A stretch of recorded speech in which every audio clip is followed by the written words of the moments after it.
Well, hello everyone. Good afternoon. The Space Cowboy Al is back, and welcome back to episode 10 of the Cosmic Mission, which I titled the grounding episode, or let's see, the health and wellness episode. I think it's time to talk about this ahead of our traditional January here in the Western world, where we do all these health stuff in January. And I'm here to encourage you guys to start now. And the book that we are going to discuss today is Liquids Till Lunch. And today is just going to be a whole episode. I won't get too much into nutrition and what that is, but I'm just going to, I guess, be a guide to you guys to open your minds to how you landed on your own nutritional journey. Uh, and it's not really our fault or anyone's fault how we landed here. It's just been a running program built by our industries to pass along to us, the consumer, and it just seems to be a generational unwellness here in America, especially. I know other countries have woken up to it, but here in America, we still haven't, for the most part, woken up to how nutrition and wellness really affects the body and the mind as well. And I just came back from the gym. That's why I'm in a tank top. I figured it would just be a good time to just demonstrate how me doing these things in my life, I'm still able to keep, good muscle mass and a good healthy body by doing liquids till lunch. Wanted to tell everyone, hope everyone had a happy Thanksgiving. Thanksgiving is really all about giving thanks, and hopefully you guys not only told yourselves thank you or showed gratitude, but you showed others, which means you showed the universe gratitude as well. And I also want to say for those 17 people who watched my previous episode, episode 9, I breathe, therefore I prosper. You 17 people were or are hopefully living really good, prosperous lives. That message was for you. So hopefully you guys have gone forward and realized just being existing is the key, is the prosperity and the wealth. So that was for you guys, and let's get into this new episode. Like I said, this is our health and wellness episode, and I'll just journey into how I landed on this subject matter. And I do want to say also, guys, the reason why I'm doing this episode is because I feel like when I'm talking to you guys all about this higher, esoteric things, we often forget that we do have a physical body and that we do still have to live in this physical world. And this is why I decided to do this episode initially and right now. So I want to say, let's just introduce Liquids to Lunch. My biggest takeaway from Liquids to Lunch is it was a way of adding structure to my eating habits. And I'll just share with you guys my eating habits about a year ago. The reason why this book really changed the course of my eating habits. Before reading this book, I was fasting. I was intermittently fasting because a friend of mine in LA, he told me, Al, you should really try this fasting thing. So I did try it out. But my problem with fasting that I was having with about a year ago was I didn't have structure with it, meaning I would fast until after the gym. So let's say that would be like 1:30, 2 o'clock in the afternoon. So by the time I do come home, my body is super starved. It's ready to eat. And when I did come home, I would just devour everything. I'm just like a vacuum. Everything I get my hands on is going inside my stomach. But the problem with that was I was having irritable bowels, which means so much food is coming into my stomach, it doesn't know what to do with it, so it just expels it out. Or it was just coming up the other way or showing up as heartburn because, so much food is in my stomach, the acid is coming up because there's so much food and pressure in there. The body has to send it somewhere, so it comes up through the esophagus. So I diagnosed myself with irritable bowel. So if I wasn't If I didn't have irritable bowels, I would just stop up, and then I would be constantly, constipated and bloated, and it was just not a good situation. And then I would just keep going with these chaotic habits of starvation and too much abundance. And that's what started the indigestion for me. So for about the longest time, I was taking like Imodium and other pills to stop myself from doing all this. But when I realized that, is like I was stopping this natural progression from happening in my body. Was it really wasn't healthy at all. And how I landed on this episode was my sister sent me a care package like earlier last year around this time, and she had a whole bunch of goodies in there. And then within the box, she sent me a lot of products from Mary Ruth Organics, which I'm about to show. And this is the book that she put into my. Let me see if I can show it for you guys. Into my care package. And I knew nothing about Liquids to Lunch. I knew nothing about Mary Ruth. Organics out there in Los Angeles. All of this was new to me, and she sent me these things. And so I just put the book on my bookshelf just for decoration, just to say, I have this here. Thanks, sister, for doing that. My sister in Atlanta, thank you very much for sending this book to me. It changed my life. But back to Liquids to Lunch. It was sitting on my bookshelf for months. I mean, spring through summer, it was sitting there. And I had a trip one morning and I had nothing else to read. Like all the books I had wanted to read was read. And so something just said, Al, put this book into your backpack and go. So without much time, threw it in, thought not much, didn't think much of it, and I went to work. Funny, serendipitous moment. I get to work, clock in.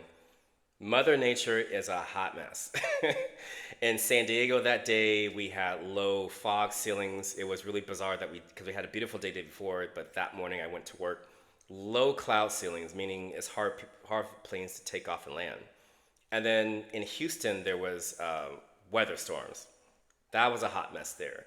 And then to top it all off on that, the plane we were flying, it was too heavy. And if you guys never flown out of San Diego before, the airport sits right below Mission Hills. So if the weight of the aircraft is too heavy, it's not going to clear the Mission Hills. So throw it all together, we were on a 2-hour delay until everything cleared up, which means it gave me 2 hours to pull this book out and start reading.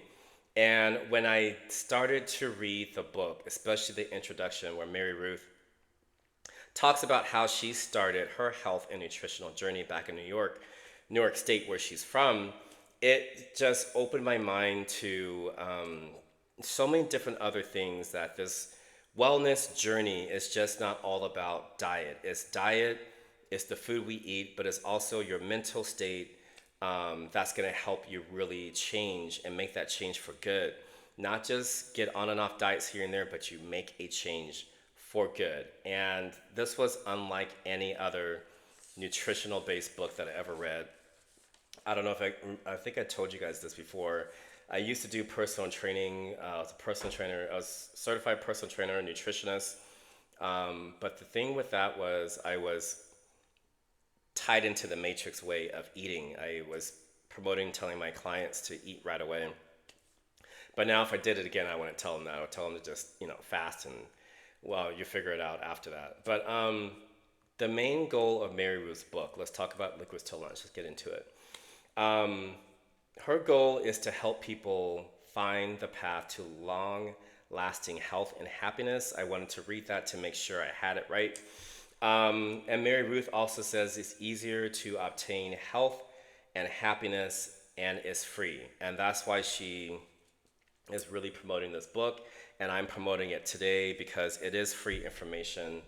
Mary literally dishes out all of her knowledge that she's gained over the years.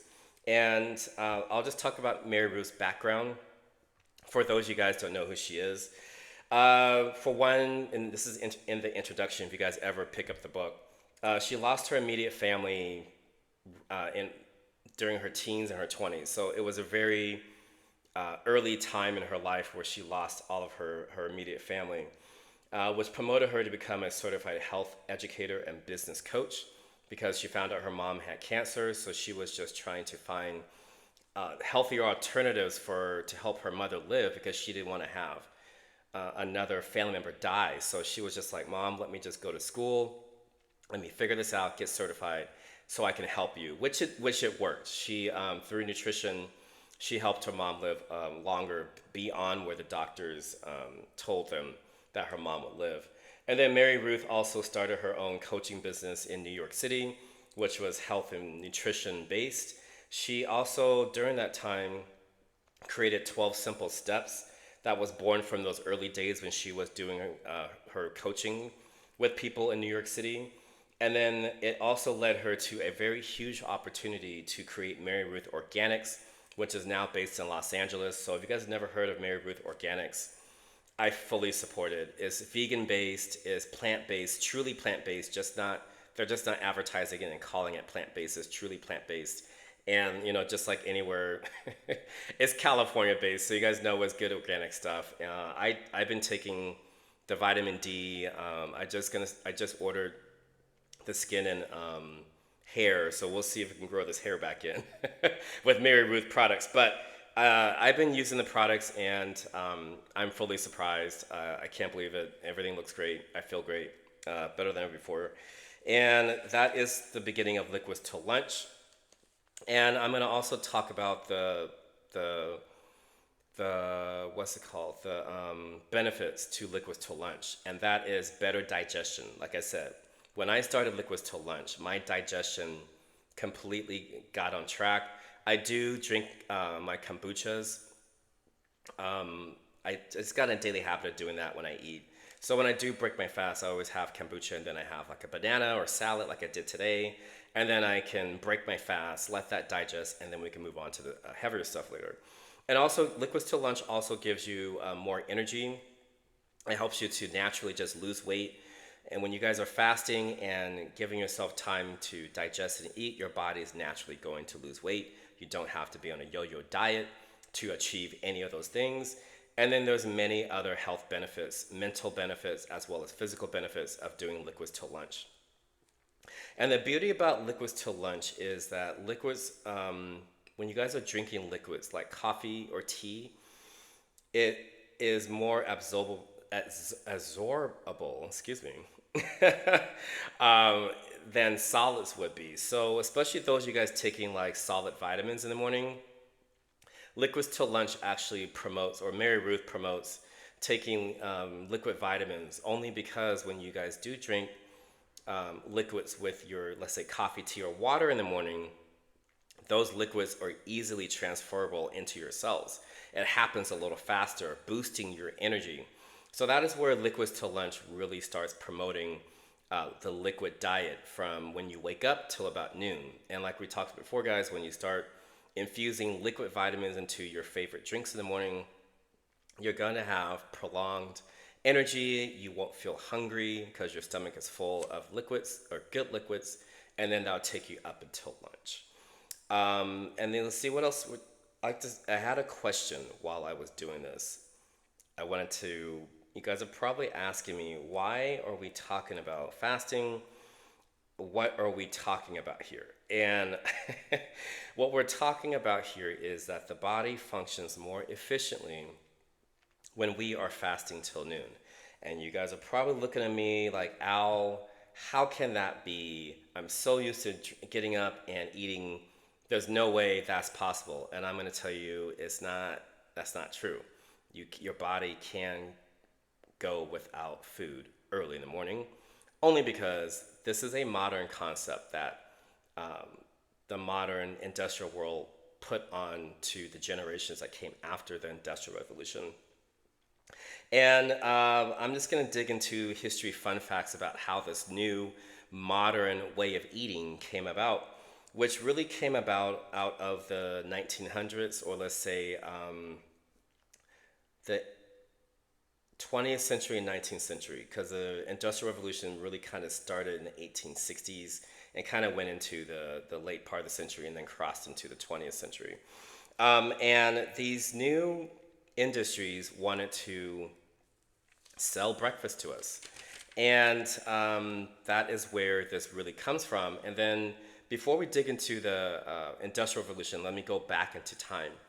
Um, Another fun fact in human history is early humans, especially time before time humans, were vegans and vegetarians. I know there's a lot of people that say, no, we're not. I'm like, and in actuality, our bodies respond better to vegetables and when we're not eating meat. And that is where our human society started. We were vegans and vegetarians. And we moved into hunter gathering, which means if there were hunting parties within the tribe who went out to get meat, if they were lucky to get it, everyone would get some meat and get some good animal protein. But majority of the time, our other ancestors were just gathering what they could from plants along the way as they were moving around the planet, because we were migrational creatures at one time. So we were always moving around, scavenging, and like I said, if we were successful at hunting, then we would get the animal protein, but we weren't really carnivores at that time. But the way meat got really introduced into the human history is the agricultural revolution. Let me say that one more time, the agricultural revolution, which was around 12,000 to 10,000 BC. I play with those years because I really think it's beyond the 10,000 mark, which is traditional timeline, but I really think it's more like 10, really more like 12, maybe 14,000 years ago. And it was a revolution because man was able to finally trap the wild animals, settle on a farm, and breed these animals. So now the new generation has no clue about their wildlife. They are now domesticating animals, meaning pigs, sheep, cows, any other animal was domesticated at that time. And with domestication came also farming became a thing of the agricultural revolution, and then which drove man to start forming cities. So this is where the cities really started forming. When we started this agricultural revolution, is we started farming, we started domesticating animals, which means we had a steady supply of food now. We were no longer scavenging for it or roaming around the planet to go get other things. It was all in the same city. And with all that being said, when we start building cities as human beings, we start to build different societies, such as someone would be the farmer, people would be the butchers, people would grow the meat. Attend to the meat. There'd be ranchers, or someone would start making shoes. We create a ruling class, and then we have everyone else. So, and then we start building religions, and we start cityscaping like we are now, and we start building cities and spreading out. So that is why it's called the agricultural revolution, because farming took human settlement to a different level. And with all that being said, with a steady food supply, especially with animal proteins, came human diseases. Things that were not in the genome before were now introduced into human culture with the introduction of the agricultural revolution. Especially we saw disease in the elite classes, the ruling classes at the time. When they had a steady supply of meat, it brought in those pathogens that meat can bring about, bacterias, and also meat brings about other forms of ailments within our body, because our body doesn't process animal protein that well. And I'm just going to say became specialized society after that. Everyone knew their role in society because now everyone was dependent on one another for a special service. And humans did this for a long time. Up until the 19th and 20th centuries, this is where we get into the Industrial Revolution. So we hadn't had a revolution in human culture until, like I said, 14, 12,000, 10,000 BC. And then we come along in the 19th, 20th centuries with the Industrial Revolution. If you guys remember this from school, this is where mills start going up, factories started being produced. So much technology was being produced and thought of at that time, it truly transformed our culture back in the 18th and 1900s. And that technology, not only did it change humanity as a whole, or with our modern society, but that technology also changed a generation's eating. For instance, companies like Ford, Kellogg's, and here in America, and Mills, they needed people at machines, especially when these factories were first started. They needed people at those machines for 12 to 15 hours. You guys have to think back to a time before labor laws and labor unions where there wasn't that kind of stuff. It was up to the business owner on how long the workday was going to be. So that's why I always said it's always 12, 15, maybe 17 hours. They needed people to man those machines, work those machines, and crank out all those products. And with that being said, this is how the introduction of having breakfast started.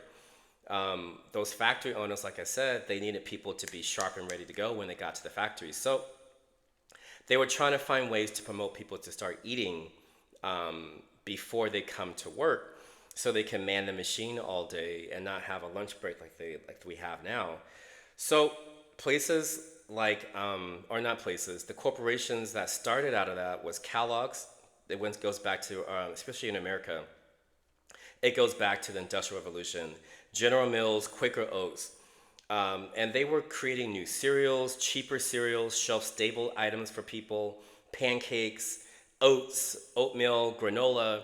All of these things were being created, and with all that production that these factories were doing, these business owners said, well, we're producing all these items. How do we sell it to people? So these companies went to the advertising boys and they said, how are we going to promote this? And the advertising said, leave it up to us. We're going to figure it out. And what they did was they started to tell people, if not blatantly, but then subliminally, you need to eat breakfast.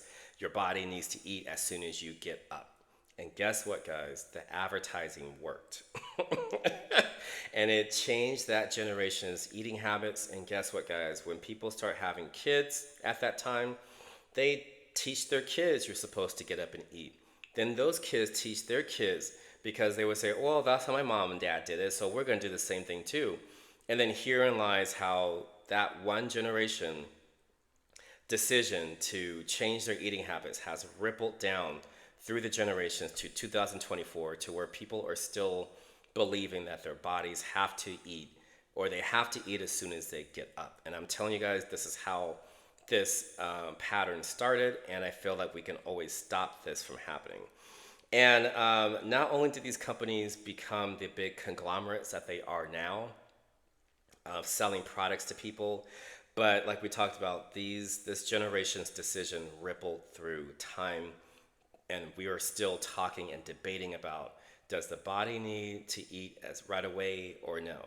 And what Mary Ruth is proving to people in her book, Liquids to Lunch, is you don't. And another question that came out, you guys are probably wondering, what does this all mean? And I would tell you guys what this all means is it's time for us to recalibrate our bodies to our ancestral alignment. And like I talked before, guys, when we were just a nomadic culture, when we got up in the morning, most of our ancestors didn't have a steady chain of food there. They had to go out and get it, and then they could eat. And which means we don't know how long that took to do. But if you guys ever watched Naked and Afraid before, that's kind of emulating what our ancestors used to do. And if you guys ever watched the show before, a lot of contestants have a really hard time when they first get on the show because they're not used to fasting for a long period of time. They're used to having food as soon as they get up, and the body is in shock a lot of time, and they get sick, and then they have to check out. But this is a different way to introduce fasting into your bodies is, like I said, refraining from eating right away and using liquids. That is the key. And this is the time, if you guys don't drink a lot of liquids, this would be the good time to start adding liquids into your diet, is when you're getting up in the morning. That's a better way to shock your body awake because it already has all the energy it needs. And yeah, I also want to say about waking up in the morning. your body has been sleeping, working hard to store energy at night. So when you guys, so let's think about that.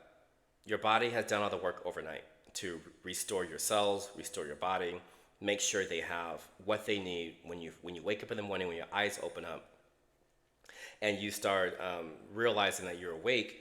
Um, if you guys eat right away, guess what happens?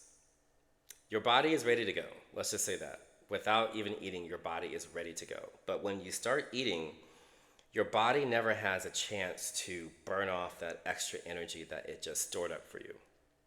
Meaning, the energy that you do have in your body, if you give it something right away, your body's automatically going to store that energy as fat eventually because you're feeding it as soon as it gets up instead of letting the energy that is stored up burn off. So by the time you do eat, you're good to go. That's what I mean by, this is naturally going to help you guys lose weight because your body's going to start going through its fat storage and burning that off. That's all fat really is, guys, is stored energy. And when the body runs out of its day-to-day energy, that's what I'm trying to say.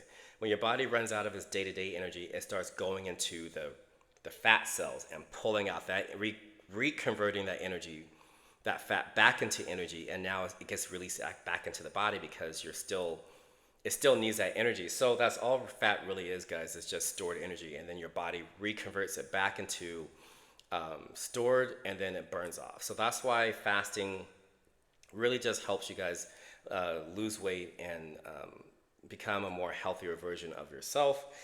And like I said, guys, if you never give your body enough time to burn off its day-to-day energy, overnight energy, it's eventually going to be stored to fat. And this is where liquids till lunch helps out.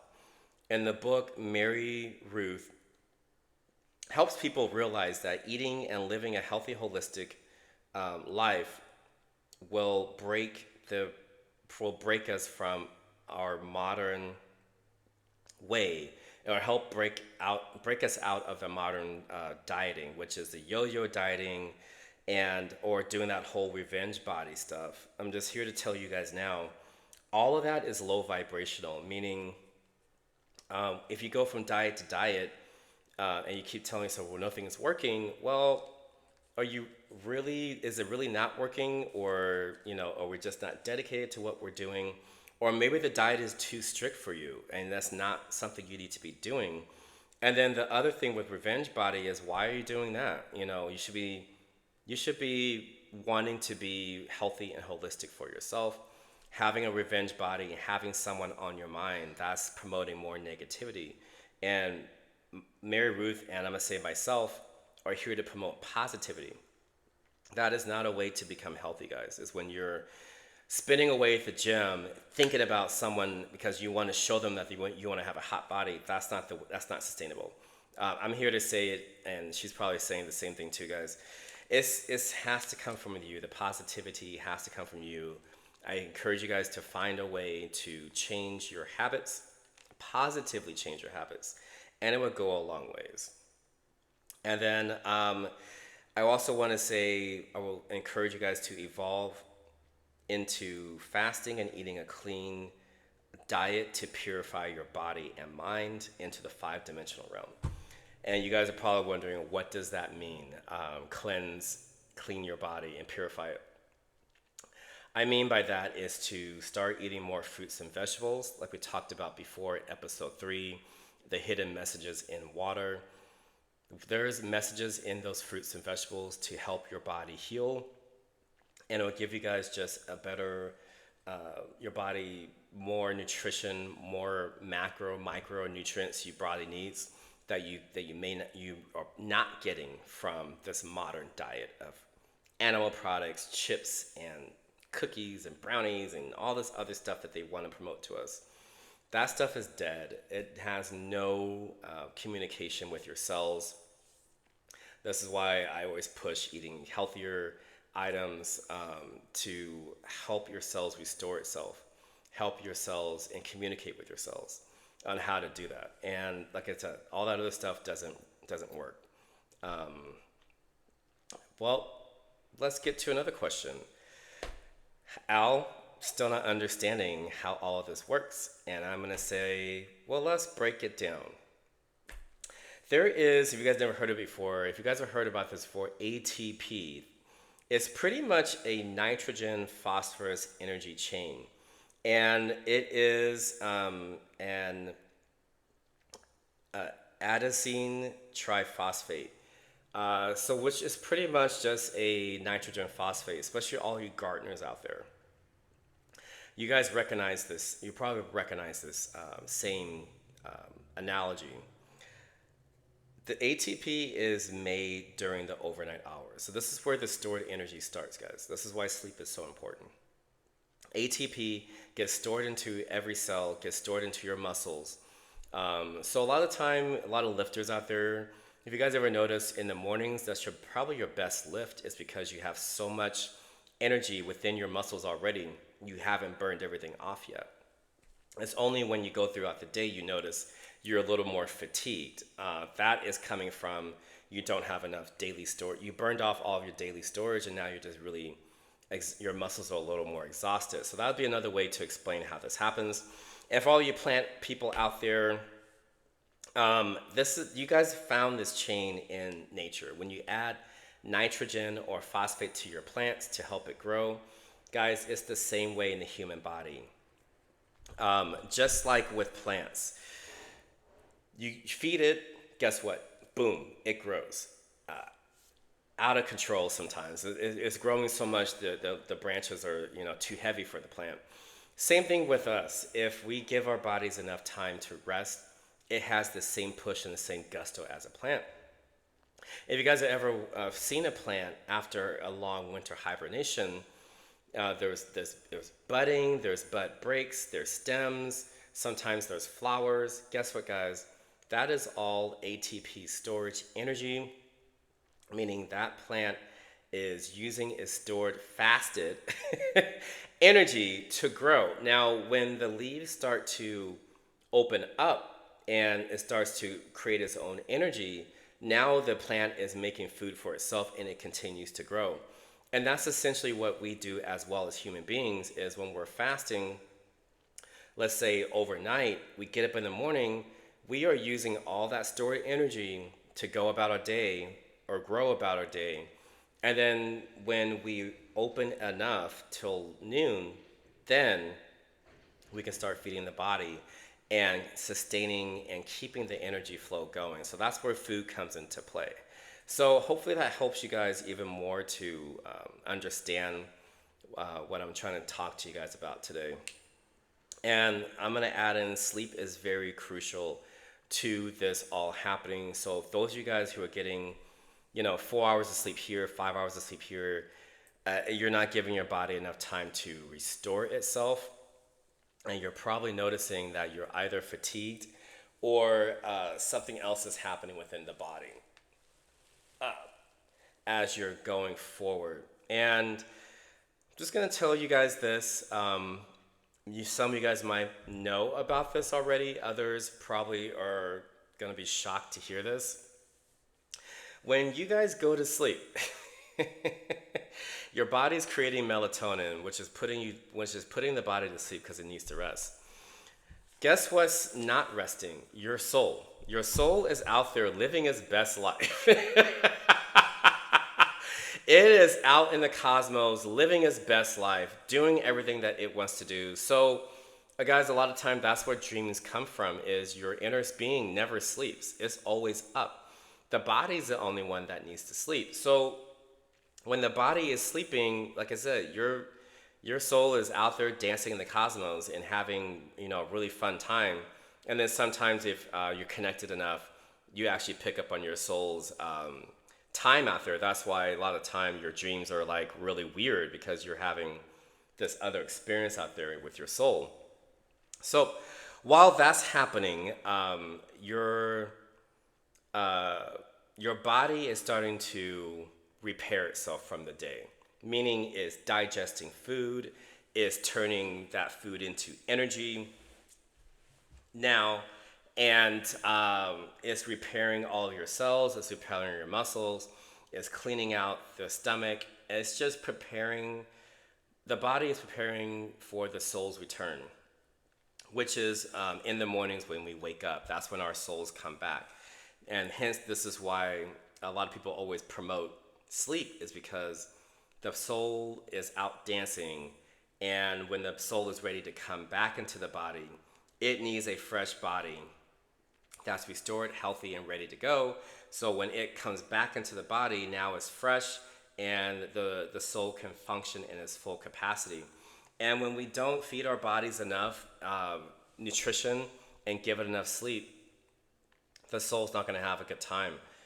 If you guys have ever been through sleep deprivation or nutritional deprivation, you feel sluggish, you feel tired, you feel old, because your soul is ready to function, but your body is not.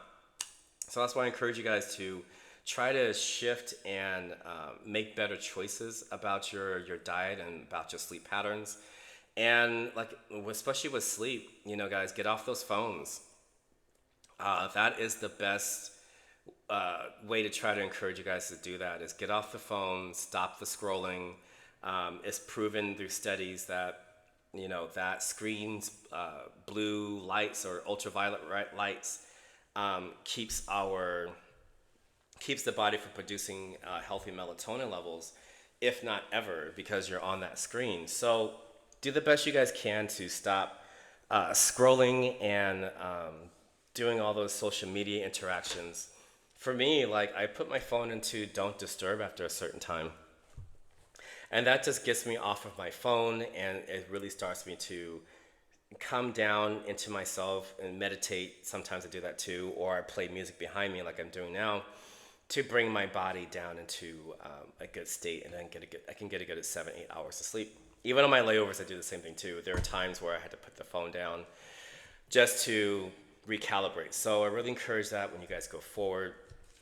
And then continuing on, guys, let's really launch into the book. That was the previous stuff. So like I talked before, our early ancestors were vegans, vegetarians, agricultural revolution, where we were producing our own food. That's how we became the carnivores that we are today. The Industrial Revolution promoted we should eat right away. And this is how we wound up here. And then people aren't sleeping that well. So throw it all together, guys. It is a very unhealthy or not a very holistic way to live or to exist, because A, you're not getting enough nutrition, and B, you're not sleeping enough. So this is where we're at. And this is how Liquids to Lunch is going to help you guys out. And Mary Ruth actually created 12 steps or 12 parts to the art of eating, which is, where is it? There it is. Now, this is all Mary Ruth. She created this during her time, like we talked about, as a health and nutritional coach. So you can see I wrote out all the steps. There's 12 of them. I'm not going through all 12, but I picked out a few that I thought, or I feel, is going to be beneficial to all of you who are listening to this episode. And I'll start with the first one. So the 12 parts, and this is called The Art of Health for Busy People, and it's in 12 parts. The first one is liquids till lunch. 2, chew your food until it becomes liquid. We're going to talk about it in a little bit. Drink half your body weight in during your waking hours. You got to drink water, guys. 4th is portion control. What we talked before, overeating. Your body's not going to like it. Eat healthy foods, meaning eating live foods, foods that have life in it. Number 6, 15 minutes of direct sunshine each day. Get out there in the sun, guys. Free vitamin D. You don't have to take it. It's out there. Just get outside. Number 7, sleep for 7 to 8 hours. I just mentioned that a few minutes ago. Number 9 is 30 minutes for exercise. That is a crucial one. We have to move our bodies, guys. Living stress-free. That's 10. 11 is think positively, meaning we have to keep our mental positivity in check every day. And then believe in universal force of goodness. always being kind, compassionate to yourself and others. And that would go a long ways. So let's talk about liquids till lunch. And the reason why I started the episode with this gave me structure is because it really did give me structure. So liquids till lunch has a diagram of, let me see if I can write it out for you guys. Where is my marker? Anytime you need something, it's not there. I just had it. Anyway, so there's a time clock. It's a 12, 3, and then 7 p.m. So there it is. So what Mary Ruth wanted everyone to do is to start eating at noon. And I'll draw the clock for you guys. So this is your eating time. So we have 12, 3 o'clock, and then let's say this is 7. So I just wrote it out for you guys. 3, 12, 3, and 7. So Mary Ruth is saying this is your breaking your fast. So it can be a apple, yogurt, banana, a salad. Some people like to eat salads too. Something that has liquid nutritional in it. She wants everyone to try to eat that. And then take a break for 2 hours. For 1 to 2 hours. I like to snack in between because like I said, I normally have a fasted workout. I didn't tell you guys that. I fast. I don't eat before the gym. It's all liquids. So yeah. So 12. Sometimes I have another snack at 1. Let's just say that. And then around 3, I would give myself another break, and then I would eat a heavy meal. If you guys can see that, this is how I'm doing this. Yeah. And then let's say we continue on. I have, like I said, a heavy meal, which is going to be soon. My timer is on. Yeah, my timer's on. Maybe go for another couple of hours, like down here, and then let's say around 5 p.m. This is how I do it. I have another snack. And then, because I normally do yoga at night, so then around 7, maybe 8 o'clock, let's do that. Maybe between 7 and 8 o'clock, I would have another, let's do this. Okay, so mealtime, then a snack. We take a break. We have another meal. Take another little break. I have another, let's say I do a snack. Have a little snack, and then last but not least, around 7 or 8, I have another meal. And guess what, guys? After that, I'm done. There's no eating. You have to cut off the eating, guys. The reason why I say that is because when around 7 or 8, your body naturally just starts to slow down.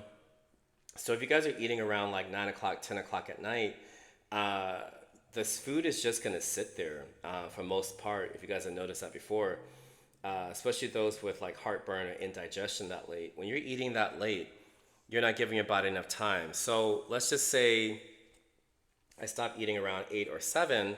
So now I am fasting all the way until the next day, which gives you probably about 12 to 14 hours of fasting, which gives your body about, like I said, 10, 12 hours to not eat anything. It gives your body time to restore itself as well. It also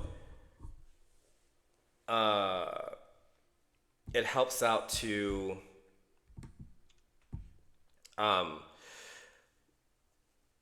like we said, helps your body digest between meals. And even for myself, I put timers on. Like I give myself an hour in between meals or 2 hours between meals. So it gives my body time to digest and everything. And I'll tell you guys an example of what that means. And even Mary Ruth in her book says it. She's just like, think of yourself as a housekeeper. You're cleaning your house overnight, or the hotel room. You're cleaning your hotel, and you're getting it ready for guests, right? It's clean, it smells good, everything is where it's supposed to be. And then let's say you have your space is super clean, super tidy. Let's say you have a guest come over and the guest is like unruly, or it comes with a dump truck full of junk and you open your front door and then bam, right in your face, a ton of stuff just comes into your clean space. You're like, okay, that's fine, I'll clean it up. And this is initially what your stomach does. Your stomach and yourself are like, okay, we're gonna clean this up, we're gonna get our space back and tidy. Well, as your stomach is doing that, guess what? The door opens up again, bam, another load comes into the space. And now your body is just like, all right, this is a lot to clean, but we're gonna keep cleaning anyway. I'm gonna do it. And then let's say the door opens again, more stuff, another load, another load, another load of stuff. So now let's say your stomach is so buried under so much junk, it doesn't know what to do with it. And that's why I told you guys before, when your body doesn't know what to do with it, there's so much stuff in there. You're gonna start having stomach cramps, you're gonna have diarrhea, you're gonna have acid reflux, or heartburn, because now all that food that's inside your stomach is pushing that liquid up, or pushing your stomach acid up.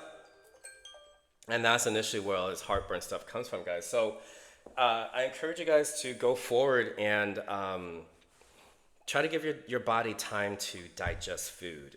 Try not to just overeat and stuff everything in there. Your body does need time to process food. So give it time as you guys are breaking your fast.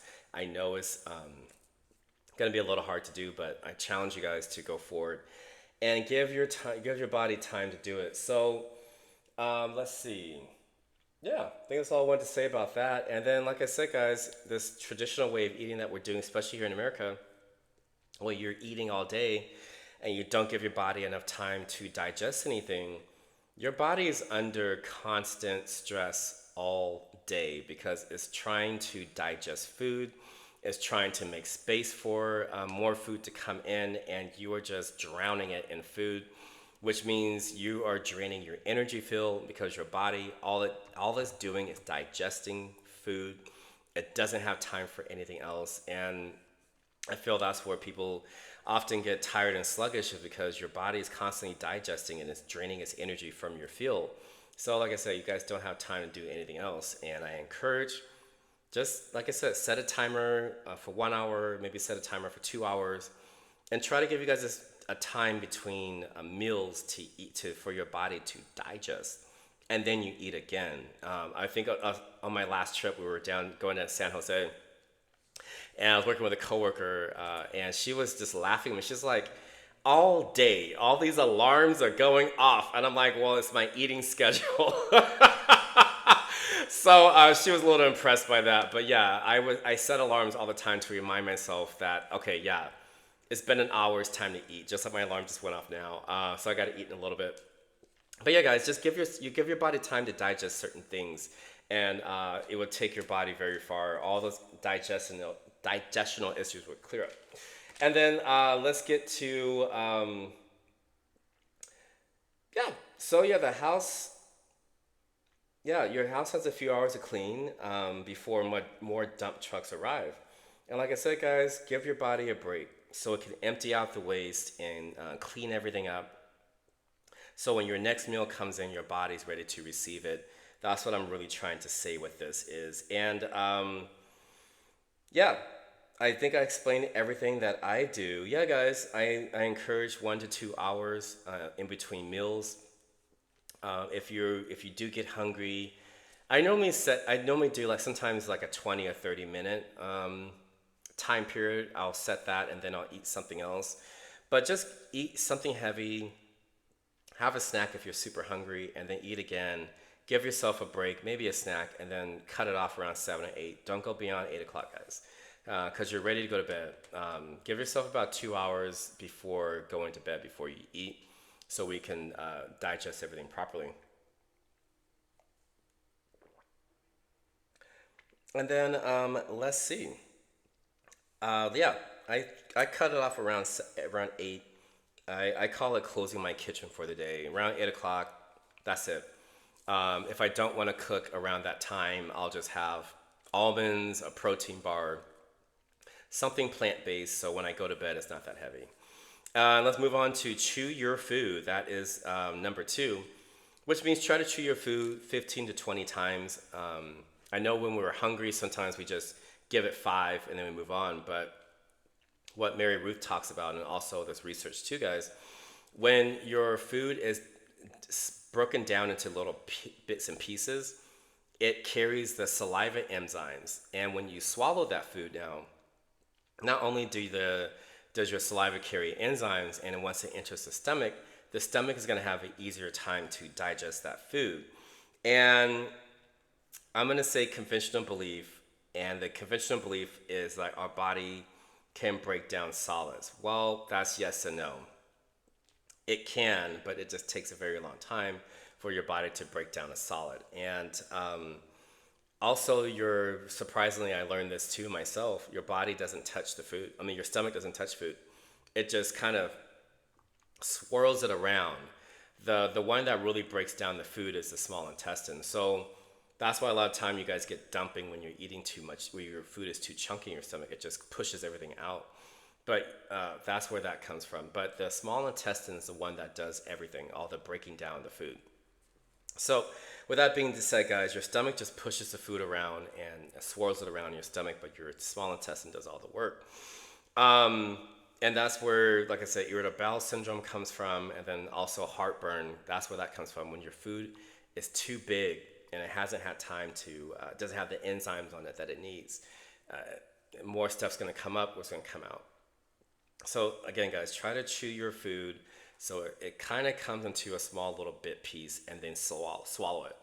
And it helped me out because, like I said, I used to have it all the time. People didn't know about it. But I used to have really bad digestion issues. And now that I've slowed down to eat my food, my stomach handles food so much more better, where I don't have to either take Imodium anymore, or I don't have to drink kombucha in the morning to help or in the afternoon to help my body process food. I just have everything in my stomach that I needs it to do to break down that food. So once again, guys, when the stomach has smaller food portions in it, or you break it down to a liquid, these problems will clear up. And I encourage you guys to try this on your next meal after this episode.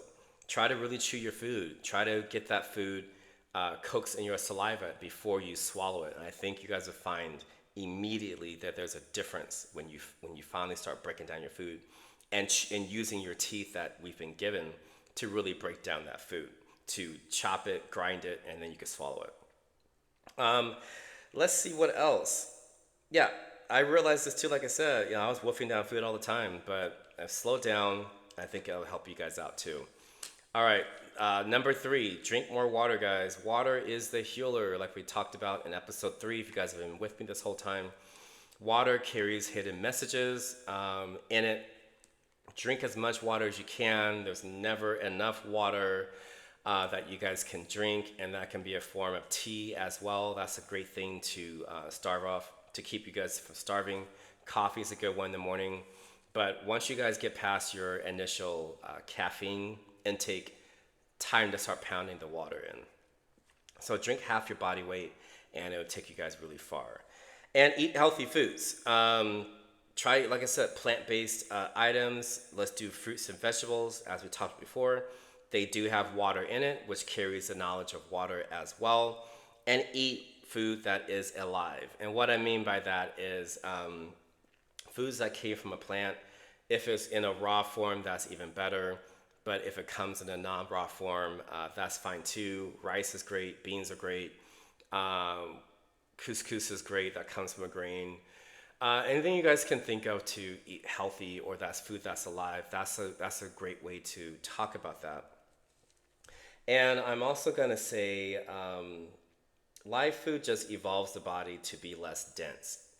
And what do I mean by that? Have you guys ever been, or you seen people on a full animal-based diet? They're larger. They have these larger stomachs. They just look more dense. Like they look really heavy. And they're probably not eating any fruits and vegetables. They're eating more chips and cookies and brownies and snacks and all this other stuff, guys. So when you're on that kind of a diet, everything in your body is dead. Everything that you're consuming is dead, which means the food that you're consuming is not communicating with your cells. It's going to give it what it needs, but what you need is food that is alive. And also, live food, just especially for those of you guys on spiritual journeys, live food just gives your body has an easier time communicating with the quantum field. When there's enough information within your body from the fruits that you eat, from the vegetables that you eat, from the water that you drink, it's easier to connect to the spiritual realm. It's easier for the spiritual realm to connect to you. When there's light energy and you have a light body, the light can travel in and out. But like we said, when we're eating these dead foods, your body's so dense, it has a harder time to communicate with your body. So going forward, guys, do the best you can to put more fruits and vegetables into your diet. You can still eat meat. Just here to tell you guys, I still do, but most of my day